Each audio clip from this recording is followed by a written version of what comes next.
Canadian Prime Minister Justin Trudeau has made it clear he will protect minorities in Canada against Indian interference. But questions are now being raised about India's unusual influence on the previous government. In the ongoing public inquiry into foreign interference in Canada's political and democratic processes, Prabjot Singh pressed Prime Minister Trudeau over a 2019 report produced by the National Security and Intelligence Committee of Parliamentarians. The report detailed at length evidence of interference in Canadian democratic processes by several foreign nations, including China and Russia. However, large sections believed to cover interference by India had been deliberately redacted from the report, preventing the contents being seen by the general public.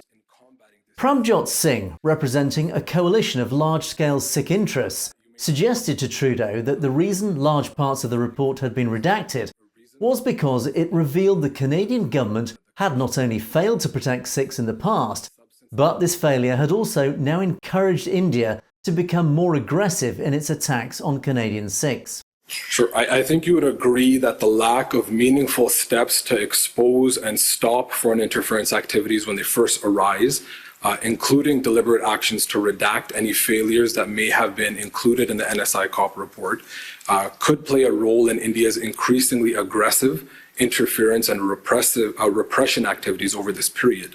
So that would be a consequence of failing to act effectively and failing to bring the threat of Indian foreign interference to Canadians' attention earlier. However, whilst Trudeau deliberately avoided revealing any evidence of Indian interference, as would be expected under the country's ongoing investigations into the murder of Hardeep Singh Nijjar, he did give an indication that Canada's previous government's relationship with India may have caused serious issues.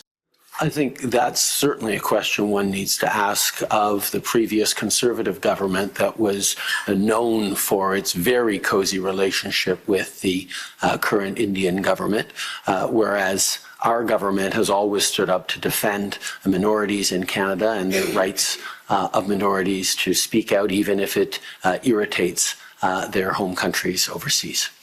Trudeau's response, whilst typically political in nature, was deeply significant. Indian media is currently spinning his refusal to provide details of Indian interference as proof that he doesn't have any evidence, a rather clumsy and amateurish effort to distract from reality.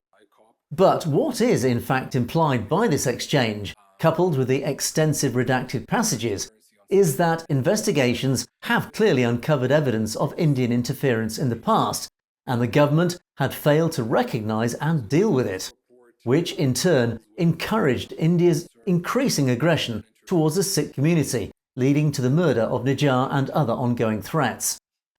Over the last couple of weeks, the ongoing inquiry has unearthed several revelations, including not just the death threat against Sikh political leader Jagmeet Singh, but of several other direct and indirect interferences into Canadian electoral processes by India and its various proxies.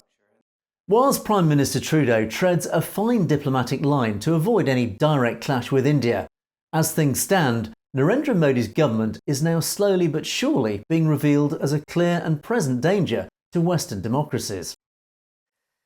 You've been watching Satellite TV News. Don't forget to click on that subscribe button to make sure you get to see stories as they're broadcast. And of course, if you have any comments or opinions on any of our news stories, you can comment below. Or indeed drop us a direct message at message@satellitetv.com. We do like to hear from you. In the meantime, thanks for watching for Satellite TV News. I'm Angus Scott in London.